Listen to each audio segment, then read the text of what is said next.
Shalom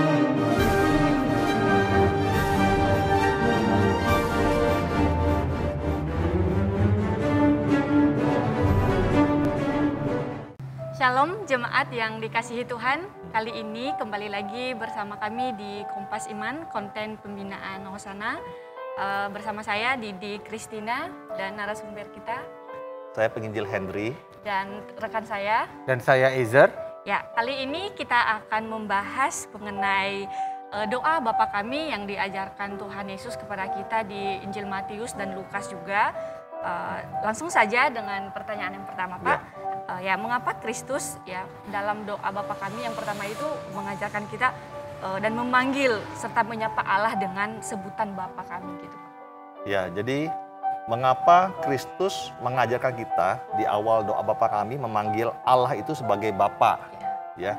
Nah, tentu ini karena memang konsep Allah yang diajarkan dalam Perjanjian Lama adalah Bapa ya. Jadi Allah yang dikenal orang Israel itu, orang Israel kadang mengajarkannya, menyebutkannya dengan sebutan Bapa. Jadi relasi Allah dengan umat Israel itu digambarkan seperti Bapa dengan anak. Konsep ini semakin jelas waktu di Perjanjian Baru memang. Jadi misalnya Yesus mengajarkan Allah itu sebagai Bapa, Bapa yang ada di sorga. Lalu misalnya Rasul Paulus mengatakan, ya kita di dalam Kristus sudah diangkat menjadi anak-anak Allah.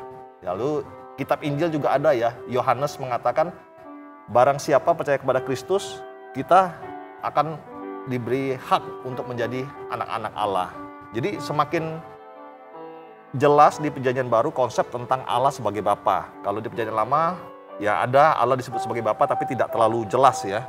Di Perjanjian Baru jadi jelas sekali. Jadi kalau kita bisa memahaminya mengapa Kristus mengajarkannya, ya karena memang konsep Allah yang ada di sorga itu sebenarnya adalah Bapa daripada orang-orang percaya.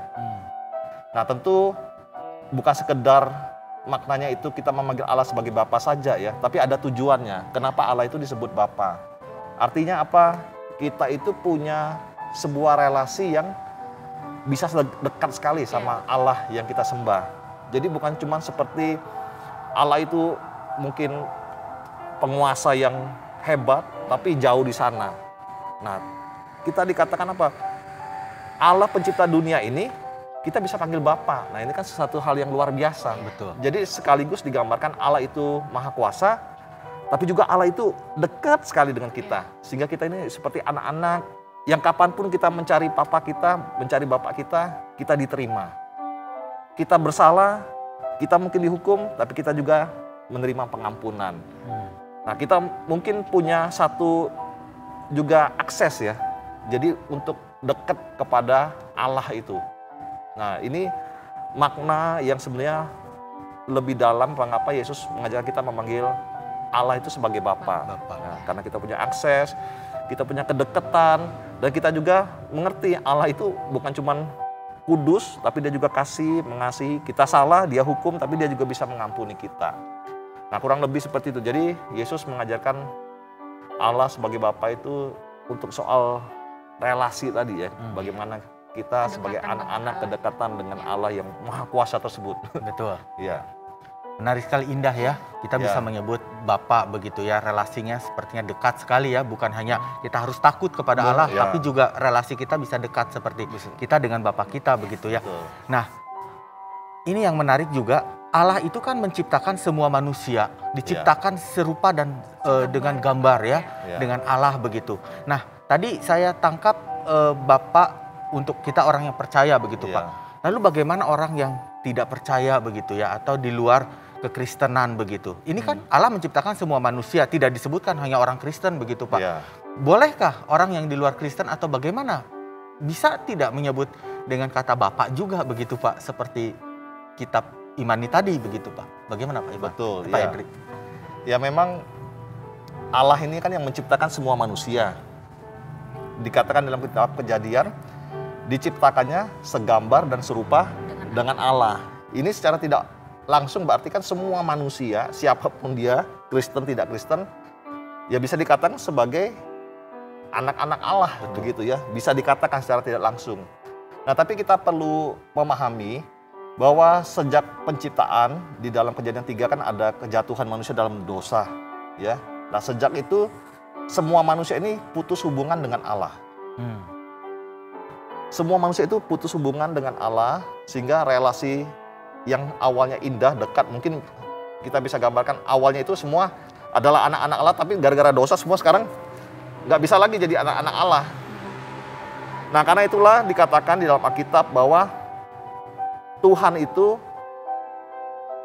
mengirimkan Tuhan Yesus Kristus untuk menyelamatkan orang-orang pilihan.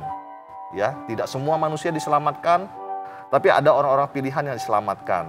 Nah, orang-orang yang pilihan ini diselamatkan dengan menerima Yesus sebagai Tuhan dan Juru Selamat. Nah, akhirnya mereka diangkat kembali menjadi anak. Jadi relasi yang tadinya putus dengan Allah, karena mereka menerima keselamatan di dalam Kristus Yesus, nah akhirnya mereka kembali diangkat. Makanya di dalam Perjanjian Baru menarik ya. Jadi setelah kejatuhan dalam dosa, menjadi anak Allah itu bukan satu hal yang otomatis, tapi terjadi melalui Kristus. Nah, karena itulah kita bisa katakan setelah kejatuhan dalam dosa, semua manusia yang berhak memanggil Allah sebagai Bapa itu hanyalah orang-orang yang sudah menerima keselamatan, percaya kepada Kristus, sehingga dia layak lagi disebut sebagai Bapa. Ya, layak memanggil Allah sebagai Bapa. Nah, bisa nggak orang-orang yang belum percaya itu memanggil Allah sebagai Bapa? Bisa saja. Bisa, mereka terserah memanggil sebagai Bapa, ya silakan. Tetapi dalam posisi Allah sebagai Bapa, dia tidak mengakui mereka sebagai anak.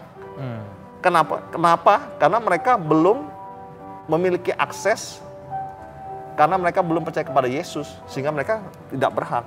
Jadi kan kita bebas saja memanggil Bapak kepada siapapun, bebas. Saya memanggil Bapak orang lain Bapak, ya bebas. Tapi dia mungkin merasa, kamu bukan anak saya kok. Dan dia tidak memberikan hak seperti dia berikan kepada anaknya. Ya, jadi kira-kira seperti itu ya. Jadi memang segambar serupa dengan Allah, kita semua manusia sebenarnya berhak memanggil Allah sebagai Bapa. Tapi karena dosa itu hubungan putus, kembali diperbaiki hubungannya melalui Yesus. Sehingga hanya orang-orang yang sudah percaya kepada Yesus berhak memanggil Allah sebagai Bapa. Nah, tentu bukan hanya sebatas memanggil ya, tapi dari sisi Allah sendiri akan menganggap anak itu kepada orang yang sudah percaya saja. Jadi harus ada dua sisi, dari sisi anak, sisi Bapa. Seperti itu kira-kira Pak Esther. Terima kasih masuk pertanyaannya ya, menarik sekali. Betul. Jadi di doa selanjutnya juga di doa Bapa kami itu kan dikatakan, jadilah kehendakmu di atas bumi seperti yang di dalam sorga. Nah, mengapa gitu ya Pak ditambahkan kata seperti di dalam sorga? Jadi yang kita bahas hari ini adalah satu kalimat dalam doa Bapa kami yang ada dalam sorga. Soal jadilah kehendakmu adalah di bagian berikutnya ya, Katekismus Heidelberg.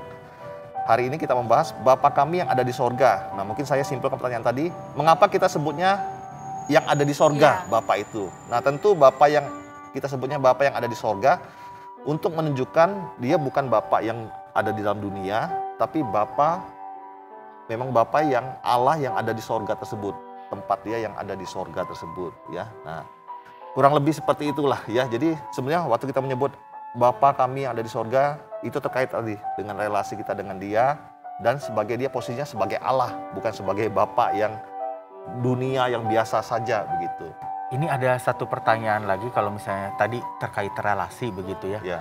Relasi Bapak dengan anaknya. Saya bisa memanggil Pak Henry Bapak begitu, tapi saya tidak bisa meminta misalnya dinafkahi oleh Pak Henry, betul ya Pak Henry ya? Pak Henry punya akses tersendiri kepada siapa yang dianggap anak-anaknya begitu ya Pak Henry ya. Nah, sekarang kalau kita bicara relasi di dunia begitu, kalau kita sebagai anak punya apa ya, hubungan yang rusak begitu dengan bapak kita begitu ya. Kita sehingga tidak memandang bapak kita sebagai figur yang baik begitu. Betul. Sehingga kita juga memandang Allah itu bukan figur yang baik begitu. Jadi kita tidak mau memanggil bapak begitu ya. Ya misalnya sebutan karena ibunya yang baik ya panggil ibu begitu. Ini bagaimana Pak Henry? Lalu kalau misalnya ada juga yang sekarang milenial ya memanggil Allah itu Papa begitu ya. Kita suka dengar ya Papa Jesus begitu ya. Nah ini bagaimana sih relasi itu? Memang relasi yang indah, dekat begitu, tapi penyebutan-penyebutan ini begitu. Bagaimana, Pak Henry? Ya, betul. Ini ada beberapa pertanyaan ya, satu-satu. Nah, pertama, apakah kita boleh memanggil Allah Bapa itu dengan Allah Ibu? Ya, satu dulu. Yang kedua, apakah kita boleh menyebut misalnya Papa Jesus? Itu dua hal yang lain. Nanti saya bahas ya. Yang pertama, boleh nggak kita menyebut Allah Bapa di sorga itu sebagai Ibu kami yang di sorga misalnya? Kita menyebut Allah sebagai Ibu. Nah, secara teologis hal ini tentu tidak tepat. Ya, kenapa? Karena memang dalam Alkitab disebutkan Allah itu sebagai Bapa. Jadi jenis kelaminnya dalam tanda kutip jenis kelamin ya adalah laki-laki. Dia maskulin, bukan feminim. Nah, tentu kalau kita mendalami Alkitab, kita tahu Allah itu ya sebenarnya tidak punya jenis kelamin. Dia adalah roh ya, dia bukan laki, dia bukan perempuan juga. Tapi dalam pengajaran Alkitab yang ditekankan itu adalah Allah itu seperti Bapa. Nah, jadi jangan kita juga akhirnya membalik-balik. Kita memanggil dia ibu, karena itu bukan pengajaran Alkitab. Nah, tetapi bagaimana kalau ada seorang anak, dia punya kepahitan kepada bapaknya, sehingga nggak mau memanggil bapak, atau setiap kali dia sebut bapak itu dia kepahitan, ingat yang buruk-buruk. Sehingga waktu dia panggil doa, Bapa kami yang di sorga, dia merasa bapaknya seperti Bapa di sorga itu Bapa yang jahat. Nah, bagi saya ini bukan masalahnya di soal panggilan, tapi orang ini harus menjalani konseling dulu. Dia harus mengalami istilahnya pemulihan soal konsep seorang bapak. Ya, kita memang mengakui lah dalam dunia ini tidak semua bapak itu ya menjadi bapak yang baik. Ya, bahkan bapak yang memberikan kepahitan, kemarahan kepada anak-anaknya ya banyak sekali. Tapi bukan berarti semua bapak seperti itu. Ya, termasuk Bapa yang di sorga. Nah, karena itulah solusinya ya bukan berarti dia memanggil ibu atau ibunya yang baik. Nah, misalnya papa mamanya adalah orang yang jahat, nanti panggil apa? Koko kami yang di sorga, kokonya yang baik atau cece yang baik. Ini kan jadi rusak ya, konsep Alkitabiah tentang Allah itu rusak. Cuman karena apa? Pengalaman-pengalaman pribadi. Jadi tidak bisa juga seperti itu. Jadi harusnya apa? Dia menjalani konseling mungkin untuk konsep dia tentang orang tua, tentang bapaknya itu dipulihkan, dia bisa memaafkan bapaknya, sehingga akhirnya pun gambaran kepada Allah itu tidak terganggu ya, terdistorsi oleh karena pengalaman dia yang buruk dengan papanya. Nah, itu yang pertama. Yang kedua tadi, boleh nggak kita panggil Papa Jesus gitu ya? Nah, kita harus mengerti satu doktrin dalam Alkitab. Itu kan kita mengerti doktrin Tritunggal. Ada Allah Bapa, Allah Anak, Allah Roh Kudus. Nah, seringkali yang tidak terlalu mengerti akan doktrin ini, memang Allah itu Bapa. Tapi kadang akhirnya memanggil Papa Jesus. Nah, waktu ini tercampur konsep Allah Bapa sama Allah Anak. Seharusnya nggak boleh ya. Allah Anak ya Allah Anak sendiri, Yesus. Bapa ya Bapa sendiri. Allah Bapa. Nah, waktu kita manggil Papa Jesus, secara doktrin itu tidak kecampur, tidak pada tempatnya, ya, tidak pada tempatnya. Ya, menarik sekali ya. Ini kita bicara tentang Bapa yang di surga, relasi yang indah begitu ya. Sepertinya orang Kristen, orang yang percaya ya, memiliki akses panggilan itu ya, Pak Henry ya. Betul, ya. Tapi sayang sekali waktu kita terbatas nih, jadi kita akan berdiskusi di lain kesempatan. Untuk Kompas Iman edisi Bapa Kami yang di Surga kita akan cukupkan sampai di sini. Kita jumpa lagi di lain kesempatan. Saya Ezer dan rekan saya Didi, juga penarasumber kita. Saya penginjil Henry. Ya, kita jumpa lagi di lain kesempatan. Semoga sehat selalu. Jumpa lagi dalam Kompas Iman edisi mendatang. Sampai jumpa.